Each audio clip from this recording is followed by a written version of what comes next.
আল্লাহ নবীর কাছে সবচেয়ে প্রিয় যারা তারা হলো যুবক। জোরে বলেন সুবহানাল্লাহ। এদেশে ইসলাম এসেছে, গোটা বিশ্বময় ইসলাম ছড়িয়ে পড়েছে যুবকদের মাধ্যমে। চিৎকার দিয়ে বলেন আলহামদুলিল্লাহ। আল্লাহ নবী যখন মক্কার জমিনে ইসলামের দাওয়াত দিলেন, সর্বপ্রথম যিনি ইসলাম কবুল করেছেন হযরত আবু বকর, বয়স মাত্র 37। কত বছর ভাই?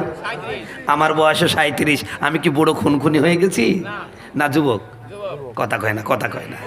40 বছরের আগে কোনো ব্যক্তি বুড়ো হয় না, ঠিক কিনা? ঠিক কিনা?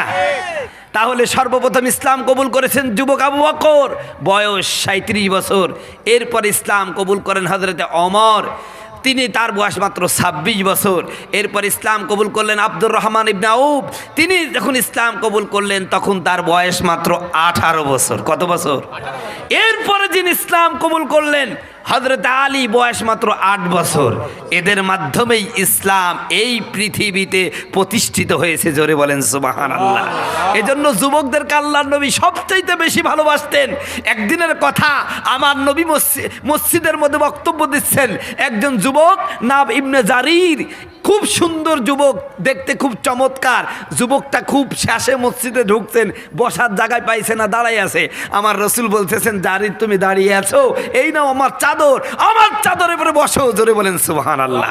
তাহলে আমার রসুলের চাদর জাতা মাতার লোককে দেয়? কথা কয় না, কথা কয় না। যুবকদেরকে দিয়েছেন, হে যুবকেরা আমার চাদরের উপরে বসো। আর যেই যুবকটা আমার রসুলের চাদরে বসতে পারবে ওর জন্য জান্নাত। আর সমস্যা আছে? জোরে বলেন সমস্যা আছে? সুতরাং আজকে কামারপাড়ার যে যুবকরা এই মাহফিলের আয়োজন করেছে, প্রাণ ভরে দোয়া করি আল্লাহ এই সমস্ত যুবকদের আবু বকর, ওমর, উসমান, আলীদের কাতারে কবুল করে দাও। সকলে বলুন আমিন। ইনশাআল্লাহ এই বাংলার জমিনে যদি ইসলাম কায়েম হয়, এই সমস্ত যুবকদের মাধ্যমেই হবে। কথা বলুন ঠিক কিনা? সুতরাং কামারপাড়ার মুসলমানদেরকে বলি, আমার যুবক ভাইয়েরা, এই পৃথিবীতে ইসলামকে প্রতিষ্ঠিত করার জন্য যদি শুধু তাফসীর মাহফিল নয়, টাকা নয়, আপনাদের রক্তর যদি প্রয়োজন হয়, কারা কারা দিবেন? দুহাত তুলে দেখান।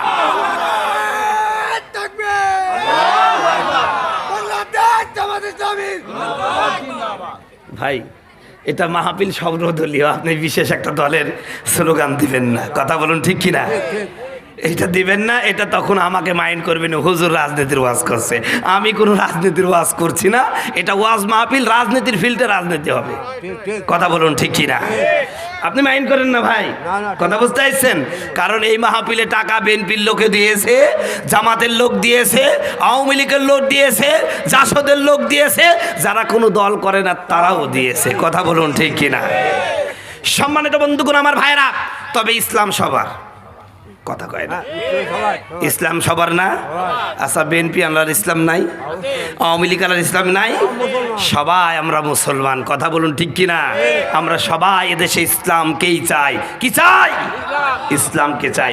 তবে কিছু নাস্তিকের বাচ্চা আছে যারা ইসলাম সহ্য করতে পারে না। আমরা আজকে সোশ্যাল মিডিয়ায় কিছু ঘটনা দেখেছি যে আমার দেশের কিছু নামধারী মুসলিম, ওরা মুসলিম নামটাই, কিন্তু আগাগোড়া হলো ওই দাদা বাবুদের দালাল। এইরকম কিছু লোক বুরখাওয়ালাদেরকে কটাক্ষ করছে। কেউ কেউ বলছে আমরা বুরকা ছিঁড়ে ফেলে দিব।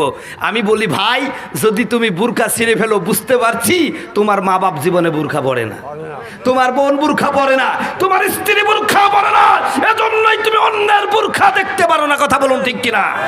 বিভিন্ন কলেজ, ভার্সিটি, ইউনিভার্সিটির মধ্যে আমরা দেখি এদেশে যখন কোনো মেয়ে ছোট পোশাক পরে, বুরকা ছাড়া চলে, কোনো সমস্যা নাই। বুরকা দেখলেই যাদের চুলকানি হয় ওগুলো অবৈধ দারুর সন্তান। কথা কয় না, কথা কয় না, ঠিক কিনা? ঠিক কিনা? মনে রাখবেন। আবার আমার দেশে কিছু একটা ট্রেন্ড হয়ে গেছে, দাড়ি রাখলেই কয় জামাত, আবার কোনো মহিলা বুরখা বললে বলে মহিলা জামাত। আরে ভাই, বিএনপির মধ্যে, আওয়ামী লীগের মধ্যে দাঁড়িয়ে আছে না? কথা কয় না, কথা কয় না, আছে না? তাহলে তো আপনি সব দাঁড়িয়ালাকে যদি জামাত বানায় দেয় তাহলে তো আপনারই লস। কথা কয় না, কথা কয় না, কথা কয় না। আমরা কোনো, যারা দাড়ি রাখা আমার রসুলের সুন্নাত, জামাতের সুন্নাত না। কথা কয় না, কথা কয় না। দাড়ি রাখা কার সুন্নাত? রাসূলের সুন্নাত। মাথায় টুপি পরা কার সুন্নাত? গায়ে লম্বা জামাত পরা কার সুন্নাত? সুতরাং এটা কোনো জামাতের ঠিকাদারি নয়, জামাতের পোশাক নয়। এই দাড়ি লম্বা রাখা এটা বিএনপির পোশাক, বিএনপির জন্য রাসূলের সুন্নাত, আওয়ামী লীগের জন্য রাসূলের সুন্নাত, জামাতের জন্য ইসলামের সুন্নাত, তাবলীগালা, চরমোনাই, ফুরফুরা, মানিকগঞ্জ সকলের সুন্নাত। কথা কয়, কথা কয় না। সুতরাং আমরা তো একই ভাই। যে ব্যক্তি জামাত করে, যে ব্যক্তি বিএনপি করে, আমরা তো একসাথেই নামাজ পড়ি। সুতরাং আমাদের মধ্যে কোনো বিভেদ, কোনো বিভেদ, আমরা দিন শেষে সবাই একসাথে। জোরে বলেন সুবহানাল্লাহ। ভাই আমার কথা রাগ করছেন? আমি কি কোনো রাজনৈতিক কথা বললাম? না, আমি চাই সকলে মিলে একসাথে এ দেশে থাকতে। কথা বলুন ঠিক কিনা? আমরা চাই সকলে মিলে একসাথে এই দেশে ইসলামকে ভালোবাসবো, ইসলামকে সমুন্নত করবো। ইসলামের জন্য যারা জীবন দিয়েছে, এই যে আমাদের গত যে যুদ্ধ যা মারামারি চললো, বিএনপির লোকেরা দিয়েছে, তারপরে যারা কোনো দল করে না তারাও জীবন দিয়েছে। কথা বলুন, কথা বলুন ঠিক কিনা? আল্লাহ আমাদের কবুল করে, সকলে বলুন আমিন। ভাই যুবকদের কথা বলতে যাই এই কথাগুলো বলে ফেললাম, আপনারা কিছু মনে করেন না। আচ্ছা ভাই, বলতেছিলাম আপনাদের কাছে একটা প্রশ্ন রেখেছিলাম, আজকের এই মাহফিল পেয়ে আপনারা খুশি না? কেন খুশি বলেন তো? আমি তো মাহফিল শেষে কয়েক হাজার টাকা আমার পকেটে ঢোকাবো, কথা কয় না। তা আপনার উপকারটা কি? আমরা দিনের কথা শুনতে পারবো না, আপনাদের দিনের কথা শোনা বাড়ির থেকেও শোনা যায়, একটা লাভ তো থাকতেই হবে, তাই না ভাই? লাভের কথা বললে একটু ভালো হবে, ঠিক কিনা? দেখেন ভাই, আমি বলি ভাই ওই কেউপুর বাজারে একটু জানতো, আপনি বলবেন হুজুর কি জন্য যাব? আমি বললাম এমনি যান, যাতে মন চাবে। আর আমি যদি বলি ভাই কেউপুর বাজারে এক লোক দাঁড়ায় আছে, আপনার জন্য গেলেই 5,000 টাকা দিয়ে দিবেন, তাহলে আপনি কি এখন ওয়াজ শুনবেন? হুজুর 5,000 টাকা নিয়ে ওয়াজ পরে শোনা যাবে। কথা বলুন ঠিক কিনা? কি পেয়েছেন ভাই? জোরে করেন, কি কইছেন? 5,000 টাকা লাভ পেয়েছেন। আপনারা এই মাহফিলে আসছেন, আপনাদের কিছু লাভ আছে। এ সমস্ত বক্তারা এসব বলতে পারে না, আর বলার চেষ্টাও করে না, কারণ ম্যাক্সিমাম বক্তা এখন সৈন্য ওয়াজ করে, পড়াশোনা ওয়াজ খুব কমই আছে। তা আমি একটা হাদিস আগে শোনাই, তারপরে আমার মেন আলোচনা ইনশাল্লাহ যাও। মেন আলোচনা বলতে এখান থেকে শুরু হয়ে গেল আমার মেন আলোচনা। সম্মানিত ভাইয়েরা আমার, এ পর্দার মা বোনেরা আমার, যুবক ভাইয়েরা, এলাকার মুরব্বীরা, ভালো করে শোনেন, এই যে মাহফিলে আপনারা এসেছেন, কত শীত পড়তেছে, এই শীতকে উপেক্ষা করে এই মাহফিলে আসলেন, লাভটা কি হলে শুনেন।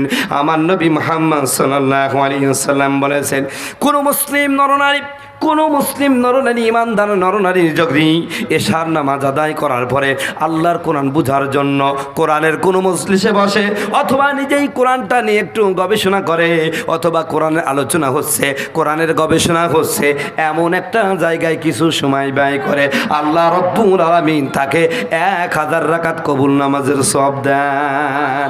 জোরে বলেন সুবহানাল্লাহ। কয় হাজার রাকাত কবুল নামাজের সওয়াব? আরো জোরে বলেন। আচ্ছা ভাই, এখন যারা আমরা এশার নামাজ পড়েছি কবুল হয়েছে, এরকম গ্যারান্টি কারো আছে নাকি? ভাই আমারই তো নাই, তা আপনার থাকে কি?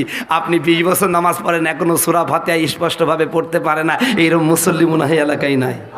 জোরে বলেন আছে কি নাই? কয় ভাবে আইয়া আলে রব্বিকুম আতে কাজেবান আলহামদুলিল্লাহি রাব্বিল আলামিন। কথা কয় না, কথা কয় না। আবার অনেক মুসল্লি আছে শুধু সূরা ফাতিহাটা অর্ধেক জানে, কথা কয় না, কথা কয়। আবার কেউ আছে ওই ইমাম সাহেবের সাথে শুধু আল্লাহ আকবারই বলতে পারে, আর কিছুই পারে না।